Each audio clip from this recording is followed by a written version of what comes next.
Joker, Folie, Deux, the sequel to the 2019 film Joker, and this film wasn't meant to have a sequel. This film was meant to be a one-off film, and what happened is the film made $1 billion and won the Academy Awards. So any time for the last 5 years, I think it's been 5 years, the last 5 years shouldn't be making a Joker sequel. I say you go to Warner Bros. And tell the investors why they're not making a Joker sequel. Because whatever the response is, whatever you say to them, the response is, but it made $1 billion. It's like the John Mulaney joke about sitting on the bench. Whatever you say to them is, but it made the first film made $1 billion and won Academy Awards. Go make a fucking sequel. And that's basically what happened. And now we're here. And how is Folie Deux? How is Joker 2? I quite like it. I know it's polarizing, more polarizing than the first film. But I really enjoyed it. I just finished watching it, and I was like, I don't get it why people don't like it. I get it if you're not into two things. One, if you're not into courtroom dramas, getcha. And two, if you're not into musicals. There was this question of like, is Joker 2 a musical? What's this? What is this? Is it a musical? The answer is yes, it is a musical. It's more on the lines of Chicago, with like someone asks a question and then we have them singing, as in like we're hearing their thoughts through song. Because the story is that Arthur Fleck is on trial after the events of the first film, and there's this question of who is the real Arthur Fleck? Is it him or Joker? But Arthur Fleck is up for the death penalty, and someone asks him when he finds out about that. Someone asks him, "How do you feel about that? Are you okay? Like, you're okay with that? I'm just hearing that. Like, are you okay?" And then he starts, but then he jumps to song. Basically, he's singing his thoughts. He's singing his what he's thinking. Because in the first half of the film, he's quite quiet. There's not even a giggle out of him. He just asks for silhouettes, and that's kind of it. And the only time we understanding where Arthur is at this point is through his thoughts, which is where the songs come from, where the musical element comes from in this film. So it is more in lines of Chicago than, say, a typical, like, everyone starting to sing in the middle of a scene when there was, it's like, no, there's sequences in it. I mean, most of it is, like, love songs. It's them saying, Harley and Joker are in love, because one of the big things about this movie is Lady Gaga plays a version of Harley Quinn. A very different version of Harley Quinn, by the way. A very different version of Harley Quinn. I really like it. Look, as much as I love, Puddin' and hi Mr. J and hi Ren, like, I love that. I love OG Harley. I love it. The Harley that we know. It's nice to see a original take on the character, which is, okay, she's not a psychiatrist. She has a psychiatrist degree. But she's not a psychiatrist, she's a mental patient at Arkham. Okay. That's intriguing. And the relationship that these guys have between Arthur and Harley, or Lee, they do call Harley Quinzel in the movie once, but she prefers to call herself Lee, so Lee Quinzel. But the comic book fan of me is like, no, her name's Harley. This version of Harley and Arthur it's not as toxic.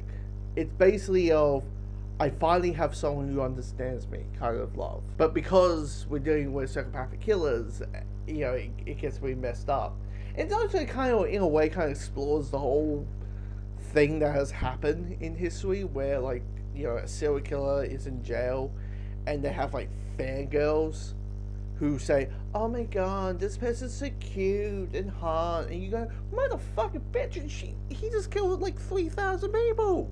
How the hell is he? Are you forgetting that part? Or all you're seeing is the aesthetic? All you're seeing is the bad boy of the, like, oh, he's cute, he's handsome, versus you missing the facts that the person just killed X amount of people. That's why he's on trial. It kind of also explores that a little bit, which in a way Harley kind of did. Harley Quinn is always that when it comes to the origin story, about exploring the concept of people falling in love with killers, and serial killers and sociopaths, and what makes them want to do that, and go that path, and that. So it and that, but I wouldn't lie, I enjoyed this film. I really did. The relationship between Harley and Arthur, the whole concept and the drive of the court. I like a good courtroom drama. It's a good courtroom drama. And 2 and 3, the question of who is actually the real guy, kind of doing a Batman Bruce Wayne thing. Who's the real man? Bruce Wayne or Batman, right? They're doing the whole thing. Who's the real man? Arthur Fleck or Joker? And exploring who is the actual person. Does he have split personalities or? And in a way, it's also exploring something that the comics have, explained, which is Joker is a character who's insane and crazy, but he knows he is.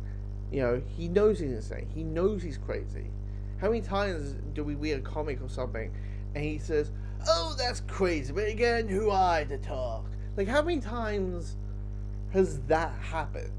And in a way, it's kind of exploring that. What is knowingly being insane? Knowingly, like, how does a person who is crazy and insane work in a more real life environment? So it's kind of exploring that aspect of just generally the Joker character in general. It's just exploring more, and the musical aspect of things. It's a jukebox musical, as everybody knows about it. But I found the musical numbers work most of the time.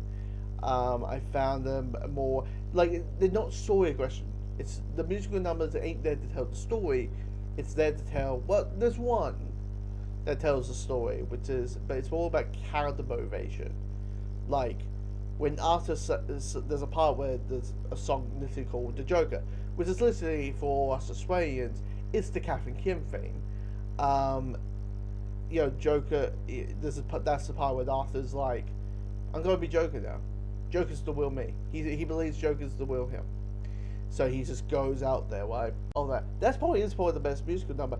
That's probably the only story thing, which is like, okay, a character aggression. But again, it's more character stuff than story elements. It's more basically all the musical numbers is on character than story. And of course, Harvey Dent is in this film. Probably the only time that Harvey Dent doesn't have his face burnt off. Well, at least half of it. So this Harvey Dent has a good ending to him. And that, but yeah, I'm a fan of this film. I think these 2 Joker movies exploring the psychology and the character study, it's just building on it. That's all it is. It's building on top of it. Now I am going to talk about the ending because I need to talk about the ending of the film. Oh, by the way, the performances are great. Joaquin Phoenix is great. Lady Gaga is fantastic, and all that kind of stuff. But anyway, I just want to say that. But if you haven't seen the movie yet and you don't want to get spoiled, I'm going to count to 5 and then see you next time and then go. So 3, 2, 1, 4, 5. See you next time. Okay, the ending. So Arthur dies in this. He gets stabbed by another inmate. And this inmate is like laughing his head off, like Joker level laughing. And while the camera is pulling in, focusing on Arthur, you see our focus, the inmate that stabbed him started to do the slits, getting the knife and to slit his cheeks off, hinting that he just made a smile. And I was thinking, are they pretty much hinting, at least in this version, this universe, that Arthur Fleck inspired the actual Joker? That he inspired the one who's going to fight Batman and all that. Anyway, if you've seen the movie, comment below, let me know your thoughts.